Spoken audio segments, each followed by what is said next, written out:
Okay. இந்த பாண்டிச்சேரியில புதுச்சேரியில இருக்குது எலெக்ஷன் உங்களுக்கு எல்லாருக்கும் தெரியும்.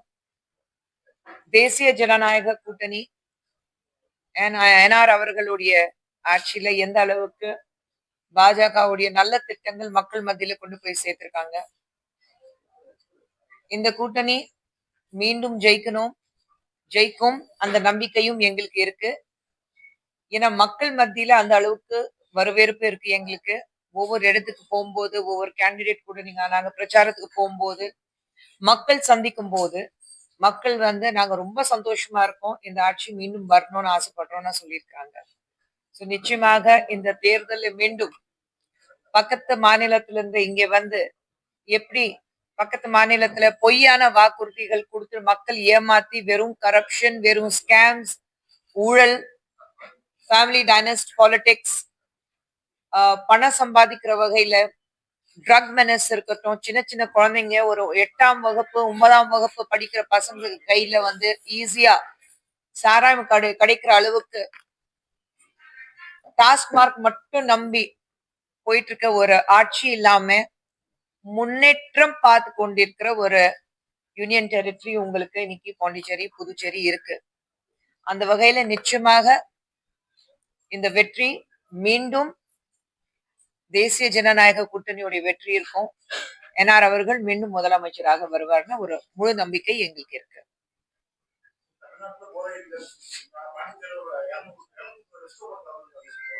சார் ரெஸ்டோபாருக்கு போதைப் பொருட்களுக்கு என்ன சார் சம்பந்தம்? சார் அதுக்கு 18 இயர்ஸ் உங்களுக்கு லைசன்ஸ் இருக்குல்ல. 7வது படிக்கிற பசங்களுக்கு என்ன வயசு சார்? அவங்க போதை பொருட்களுக்கு அடிமையாய் சாராயம் குடிச்சிட்டு ஸ்கூலுக்கு போய் கலாட்டா பண்றாங்க. ரோட்ல போயிட்டு இருக்கிற பெண்கள் பார்த்துட்டு சில்மிஷம் பண்றாங்க. 8வது வகுப்பு படிக்கிற குழந்தைங்களுக்கும் 8வது வகுப்பு படிக்கிற குழந்தைங்களுக்கும் 18 வயசு மீறி போய் அதுக்கப்புறம் ஒபிஷியல் லைசன்ஸ் வாங்கி ஒரு ரெஸ்டோ பார்ல இருக்கிறதுக்கும் வித்தியாசம் நிறைய இருக்கு. அது நம்ம எல்லாருக்கும் தெரியும்.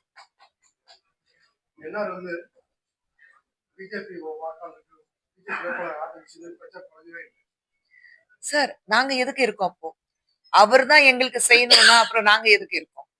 அவர் முதலமைச்சருங்கிறது முறையில எல்லா இடத்துலயும் இருக்க முடியாது. அவருடைய கட்சியும் இருக்கு, அதுவும் பார்த்துட்டு போகணும் இல்லைங்க. அதுக்குதான் பாஜக சார்பாக நாங்க இருக்கோம். கூட்டணி எங்களுக்கு தானே. புதுச்சேரியில ரோட் ஷோ பண்ணாங்க. தமிழ்நாட்டுக்கு நடத்தப்பட வேண்டிய பொதுக்கூட்டம் கேன்சல் ஆச்சு. பிரதமர் தமிழ்நாட்டுல பாஜக தலைமை வகுத்த வியூகம் பிடிக்காதனால கேன்சல் பண்ணிட்டாரு அப்படின்னு சொல்றாங்க. யார் சொன்னாங்க சொன்னீங்கன்னா நானும் விசாரிக்கிறேன். இல்ல அந்த மாதிரியான தகவல்கள் ஆமாங்க, பொதுக்கூட்டம் ஷெட்யூல் வந்தது. ஆனா கேன்சல் ஆகிறதுக்கு காரணம் பல இருக்கு. அவர் டெல்லியில இருந்து எப்போ வந்தாரு? அங்கேயே லேட் ஆச்சுல. அங்க வரது லேட் ஆச்சு. இப்போ இருக்கிறது உலகத்திலேயே உங்களுக்கு தெரியும் எப்படி வெஸ்ட் ஏஷியால இருக்கிற அந்த போர்ல எந்த அளவுக்கு பிரதமர் மோடி அவர்கள் பேசினாதான் சரிப்படுத்த முடியும்னா உலகத்துல இருக்கிற அத்தனை லீடர்ஸ் சொல்லும் போது பல விஷயங்கள் இருக்கு. ஏன் நேத்து தமிழ்நாட்டுடைய முதலமைச்சர் மாண்புமிகு மு.க. ஸ்டாலின் அவர்கள் பிஜேபியில பிரதமரை பார்த்துட்டு எல்பிஜி கேஸ் குறைஞ்சு பிரச்சனை இருக்கு, அதுக்கு நீங்க என்ன செய்ய போறீங்கன்னா, எல்பிஜி மோடிஜியோட கஜானாவா? அவர் வீட்டுல வச்சிருக்காரா? உலகத்திலேயே எல்பிஜி பிரச்சனை இருக்கு. ஆனா அந்த வகையில பாரதிய ஜனதா கட்சி பாத்தீங்கன்னா நம்ம இந்திய தேசத்துல வாழ்ற மக்களுக்கு பிரச்சனைகள் இருக்க கூடாதுங்கிறதுக்காக எக்ஸைஸ் டியூட்டி ஆன் ஃபியூல குறைச்சிருக்காங்க, டீசல் அண்ட் பெட்ரோல்லயே. அதை பத்தி ஏன் பேச மாட்டேங்கிறாரு? அந்த ஃபியூல்லயே 10 ரூபாய் 15 ரூபாய் குறைக்கும் போது அந்த எக்ஸைஸ் டியூட்டி தமிழ்நாட்டுல வாழ்ற மக்களுக்கு பயன்படுத்தாதா? அவங்களுக்கு பயன்படுத்தும்ல. அப்ப ஏன் அதை பத்தி பேச மாட்டேங்கிறீங்க? அதுக்கு ஏன் நன்றி சொல்றதுக்கு உங்களுக்கு வக்கில்ல? ஆனா எல்பிஜி கேஸ் பத்தி பிரச்சனை வந்தாக்க நீங்க மேடையில கேக்குறீங்க. மக்கள் ஏமாத்துறதுக்காக நீங்க என்ன வேணாலும் பேசுவீங்க. பொய் வாக்குறுதி மட்டும் கொடுத்துட்டு 5 வருஷம் ஆட்சி நடத்துனீங்க. மறுபடியும் மக்களுக்கு பொய் சொல்லி ஒரு வாக்குறுதி கொடுத்துட்டு மக்கள் ஏமாத்தணும்னு நினைக்கிற திமுகக்கு தமிழகத்துல இந்த முறை புதுச்சேரியிலையும் இந்த மக்கள் ஒரு சரியான பதில் கொடுக்க போறாங்க. புதுச்சேரி மாநிலத்திற்கு மாநில அந்தஸ்து வழங்க வேண்டும் அப்படின்னு பிரதமர் இருக்கக்கூடிய மேடையில முதல்வர் ரங்கசாமி கோரிக்கை வச்சாரு. நேற்று பாஜக சார்பாக வெளியிடப்பட்ட வாக்குறுதி பட்டியல்ல முக்கியமா மாநில அந்தஸ்து பற்றி எந்த விதமான அறிவிப்புகளும் வெளியாகும். பொய்யான வாக்குறுதி கொடுக்க சொல்றீங்களா? இல்ல சும்மா இந்த தேர்தலுக்காக மக்கள் ஏமாத்துறதுக்காக வாக்குறுதி கொடுக்க சொல்றீங்களா? எல்லாமே வரும். ஆனா எல்லாத்துக்கும் நேரம் காலம் இருக்கு, ஒரு ப்ரொசீஜர் இருக்கு. பிரதமர் மோடி அவர்கள் மட்டும் இங்க உட்கார்ந்துட்டு நான் வந்து வாக்குறுதி கொடுத்துட்டு போயிட்டேன்னு அப்படி கிடையாது. ஸ்டேட்ஹுட் குடுக்கறதுக்கு ஒரு நல்ல விஷயம் தான். அவர் வந்து கோரிக்கை வச்சிருக்காரு. நாங்க வந்து ஆதரிக்கிறோம். நாங்க வந்து வரவேற்றோம். ஆனா இருந்தாலும் ஒரு ஸ்டேட்ஹுட் குடுக்கறதுக்கு ஒரு யூனியன் டெரிட்டரிக்கு ஸ்டேட்ஹுட் குடுக்கறதுக்கு பல விஷயங்கள் நம்ம வந்து பார்க்க வேண்டியதா இருக்கு. பல கட்சிகள் கிட்ட பேச வேண்டியதா இருக்கு. பல மாநிலங்கள் பேச வேண்டியதா இருக்கு. So it's a procedure. இப்போ இன்னைக்கு வந்து நேத்து வந்துட்டு போன சில தலைவர்கள் நாங்க வந்தாக்கா நாங்க வந்து இம்மிடியட்டா வந்து ஒரு ஸ்டேட்ஹுட் குடுக்குறோம்னா ஒரு மாநில அந்தஸ்து குடுப்போம்னா சொல்லிட்டு போறாங்க. எப்படி குடுப்பீங்க? அதான் சொல்றாரு. ராகுல் காந்தி 29ல பிரைம் மினிஸ்டர் ஆகும்போது முதல் கையெழுத்து வந்து புதுச்சேரி மாநில 29ல அவர் சொல்றாரா? 2029 அவர் சொல்வாருங்க. அவர் இத்தனை வருஷமா இத்தனை வருஷமா வந்து யாரு கார்கே சாரா? மல்லிகார்ஜுன் கார்கே சார் நிறைய விஷயங்கள் சொல்லுவார். அவருடைய நாற்காலி காப்பாற்றுறதுக்காக 2029ல பிரதமர் மேலேயே வந்து பிரசிடென்ட்டும் ராகுல் காந்தி ஆயிடுவாரு சொன்னாலும் சொல்லுவாரு. பிரசிடென்ட் அண்ட் பிரைம் மினிஸ்டர் ரெண்டுமே ராகுல் காந்தி வந்தாருன்னு சொல்லுவாரு. அவருடைய நாற்காலி காப்பாத்துறதுக்காக என்ன வேணாலும் சொல்லுவாங்க. ராகுல் காந்தி பிரதமர் ஆவறது ஒரு தூரத்து கனவு. கனவு கண்டுறதுக்கு எல்லாருக்கும் உரிமை இருக்கு. அப்துல் கலாம் அவர்கள் சொன்னாரு, கனவு கண்டுங்க, பெருசாவே கண்டுங்க. அது ராகுல் காந்தி அவர்களுக்கு பொருத்தும். ஆனா என்னைக்குமே வந்து அது நிரந்தரம் ஆறதுக்கு வாய்ப்பே கிடையாது.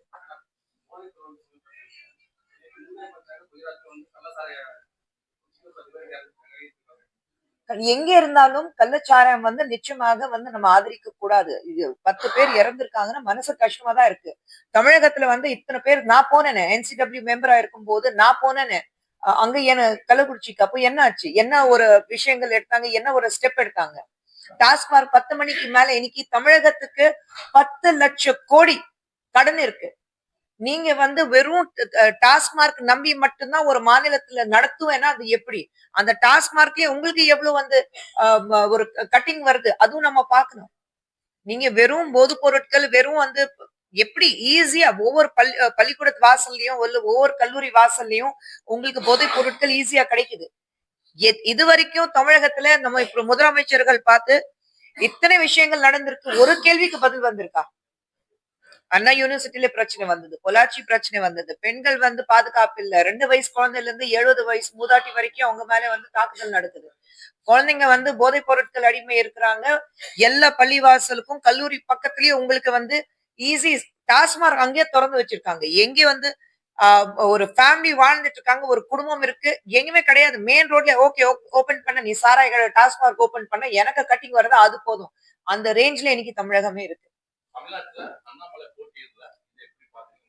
அத தலைமையில எடுத்த முடிவு. அதுக்கு நாங்க ஒண்ணும் சொல்ல முடியாது.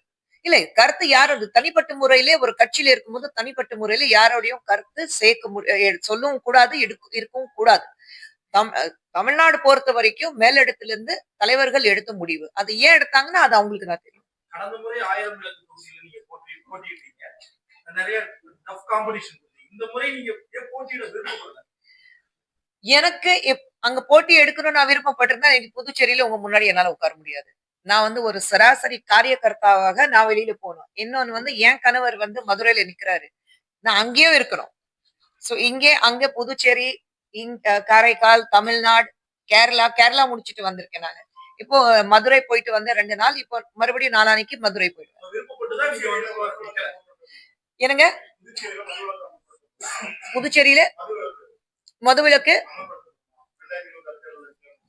நீங்க ஏதாவது கோரிக்கை வச்சிருக்காங்களா அமல்படுத்தணும்னு?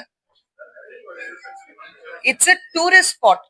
அது ஒண்ணு இருக்கு. ஆனா எந்த அளவுக்கு நீங்க எல்லா இடத்துலயும் உங்களுக்கு லிக்கர் அவைலபிள் இருக்கு. எங்கேயுமே வந்து உங்களுக்கு லிக்கர் அவைலபிள் டாஸ்மார்க் இல்ல இந்த மாதிரி வந்து ஒரு கவர்மெண்ட் ரன்னிங் லிக்கர் ஷாப்ஸ் இல்ல நான் சொல்லவே இல்லை. ஆனா எங்க எப்போ இருக்கணும் அந்த அளவுக்கு தான் இருக்கணும். ஒரு டாஸ்மார்க் மட்டும் நம்பி ஒரு யூனியன் டெரிட்டரி புதுச்சேரி கிடையாது. டூரிசம் இருக்கு, பாதுகாப்பு இருக்கு, முன்னேற்றம் இருக்கு, இன்ஃப்ராஸ்ட்ரக்சர் இருக்கு. அதை நம்பிதான் புதுச்சேரி இருக்கு. வெறும் டாஸ்மார்க் நம்பி புதுச்சேரி கிடையாது.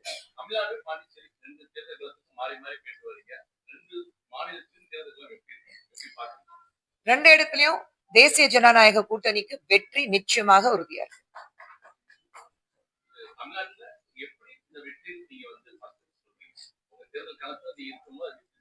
மக்கள் பார்த்துட்டு இருக்காங்க. கடந்த 5 வருடங்களாக நீங்க பாத்தீங்கன்னா திமுக ஆட்சியில நான் சொன்ன மாதிரி எந்த முன்னேற்றமும் கிடையாது. கடன் மட்டும்தான் இருக்கு. ஊழல் மட்டும்தான் இருக்கு. கட்டிங்ஸ் மட்டும்தான் செனட் ஆஃப் ரோடுக்கு போயிட்டே இருக்கு. அப்படி இருக்கும்போது நீங்க எப்படி எந்த ரோடும் சரியில்லை. அவங்க போற பாதை மட்டும்தான் சரியா இருக்கும். மீதி மக்கள் போற பாதையில கற்கள் இருக்கு, பள்ளம் மேடம் இருக்கு. அதை பத்தி எனக்கு கவலை கிடையாது. என் வீட்ல மட்டும்தான் லைட் இருக்கும். மத்த வீட்ல வந்து இருட்டா இருக்குன்னு அதை பத்தி எனக்கு கவலை கிடையாது. வீட்ல மட்டும்தான் பெண்கள் பாதுகாப்போட இருக்காங்க. மத்த தமிழகத்துல எந்த தெருவுக்கு போனாலும் பெண்களுக்கு பாதுகாப்பு இல்லைன்னு அதை பத்தி எனக்கு கவலை கிடையாது. ஒரு கேள்வி கேட்டாக்க அதுக்கு பதில் வராம ஏன் இது பண்ணி கொடுக்கலன்னா கேள்வி கேட்கிறாரு. பணம் வரலங்கிறாங்க. மேக்சிமம் பணம் உங்களுக்கு தமிழகத்துக்கு இன்ஃப்ராஸ்ட்ரக்சருக்கு கொடுத்திருக்கோம். உங்களுக்கு வந்தே பாரத் கொடுத்திருக்கோம். உங்களுக்கு பல ஆயிரம் கோடியில உங்களுக்கு கடனும் கொடுக்கப்பட்டிருக்கு. இல்லைன்னா டாக்ஸஸ்லயே உங்களுக்கு மேக்சிமம் கொடுக்கப்பட்டிருக்கு. 63,000 கோடி வரைக்கும் உங்களுக்கு கடந்த 5 வருஷத்துல கொடுத்திருக்கோம். ஆனா அதுக்கான நீங்க ஒயிட் பேப்பர் எங்களுக்கு கொடுக்கணும்ல. அந்த ஒயிட் பேப்பர் நாங்க கணக்கு கேட்கிறோம். அந்த கணக்கே நீங்க கொடுக்க மாட்டேங்கிறீங்க. அப்போ நீங்க ஒன் வே டிராபிக் இல்லல்ல. நாங்களும் கவர்மெண்ட் நடத்துறோம்ல. இன்னைக்கு தமிழகத்துல எது வந்தாலும் எக்ஸ்சேக்கர்ஸ் பேமெண்ட் தானுங்க. சோ எக்ஸ்சேக்கர்ஸ் பேமெண்ட்ல நீங்க என்ன பண்ணிட்டு இருக்கீங்க? அப்போ எப்படி 10 லட்சம் கோடி உங்களுக்கு வந்து கடன் இருக்கு தமிழகத்துல. அப்போ நீங்க எக்ஸ்சேக்கர்ஸ் பேமெண்ட்ல நீங்க என்ன பண்ணிட்டு இருக்கீங்க? அதுதானே பார்க்கணும். இன்னைக்கு ஒவ்வொரு இடத்துக்கு போகும்போது மக்கள் என்ன சொல்றாங்க? வரியிலயும் உங்களுக்கு வந்து உங்களுக்கு ப்ராப்பர்ட்டி டாக்ஸ்லயும் உங்களுக்கு வந்து ஊழல் இருக்கு எல்லா இடத்துலயும். ஏன்னா கம்மி பண்ணி கொடுக்குறாங்கன்னு அதுலயே அவங்களுக்கு கட்டிங் போறோம். சோ இது எந்த வகையில வந்து சரிப்படுத்த வரும்னு எனக்கு தெரியாது. முக்கியமான நகரம் மதுரை, கோயம்புத்தூர். அது வந்து மெட்ரோ திட்டத்துக்கு அனுமதி கொடுத்தாங்க. அது ஒன்றிய அரசாங்கம் கொடுக்கவே இல்லை. அதை மட்டும் ஏன் ஒரு வேண்டுமென்றே பண்றாங்க? இல்லைங்க, அது ஏன் தமிழகம் அது மட்டும் தான் சொல்றாங்க. மீதி வந்து எத்தனை ஆயிரம் இல்ல நான் கேக்குறேன். அப்போ எத்தனை ஆயிரம் கோடி கொடுத்துட்டு உங்களுக்கு நேஷனல் ஹைவேஸ் டெவலப் எத்தனையோ ஒரு 1000 கிலோமீட்டருக்கு உங்களுக்கு ஹைவே டெவலப் பண்ணி கொடுத்துருவோம். அதை பத்தி பேசுறீங்களா? அதை பத்தி பேச மாட்டேங்கிறீங்க. உங்களுக்கு வந்து எல்லா நல்ல திட்டங்கள் உங்க கைக்கு கொண்டு வந்து கொடுத்துருக்கோம். ஆனா நீங்க மக்கள் மத்தியில கொண்டு போய் சேர்க்கிறீங்களா? நீங்க அதை பண்ண மாட்டேங்கிறீங்க. ஏன்னா மக்கள் மத்தியில கொண்டு போய் சேர்த்துனாதான் அது பிரதான் மந்திரி யோஜனா இருக்கு. அந்த பிரதான் மந்திரி யோஜனா இருக்கிறதுனால நீங்க மக்கள் மத்தியில கொண்டு போய் சேர்க்கறது இல்ல. நீங்க வந்து cut and paste, copy cat மாதிரி கட் அண்ட் பேஸ்ட் இது எடுத்தாங்களா, இது எங்களுக்கு தான் மட்டும் பண்ணிட்டு நீங்க எங்களுக்கு மட்டும்தான் பேர் வரணும். மக்கள் ஏமாத்துற வேலை மட்டும்தானே முதலமைச்சர் மு க ஸ்டாலின் அவர்கள் பண்ணிட்டு இருக்கிறாரு. இது வரைக்கும் என்ன பண்ணாங்க? பெண்களுக்கு வந்து நீங்க பணம் கொடுக்குறேன்னு ஏன் கடந்த 5 வருடமாக ஏன் பெண்களுக்கு பணம் கொடுக்கல? ஏன் எலெக்ஷனுக்கு ஒரு 3 மாதத்துக்கு முன்னாடி நம்மளுடைய சானிடைசேஷன் ஒர்க்கர்ஸ் அவங்க போராட்டம் நடத்துனாங்க. நம்மளுடைய டீச்சர்ஸ் ஆசிரியர்கள் அவங்க போராட்டம் நடத்துனாங்க. எல்லாரும் பண்ணும்போது ஏன் நீங்க வந்து அவங்களுக்கான இல்ல அன்எம்ப்ளாய்மெண்ட் வேலை வாய்ப்பு இல்லாம மக்கள் தள்ளாடிட்டு இருக்காங்க. அதை ஏன் கொடுக்க மாட்டேங்கிறீங்க? அவங்களுக்கு போதைக்கு அடிமையாக்கி, டாஸ்மார்க் அடிமையாக்கி, இன்னைக்கு இருக்கிற இளைஞர்களை வந்து அப்படி நீங்க அடிமையாக்கி நீங்க உட்கார வச்சீங்கன்னா எத்தனை பெண்களுடைய தாலி, வீடு, அவங்களுடைய மான மரியாதை எல்லாத்தையும் அடமானம் வச்சுட்டு இன்னைக்கு குடும்பங்கள் வந்து நடு தெருவுல நிக்கிறாங்க. சொல்லுங்க.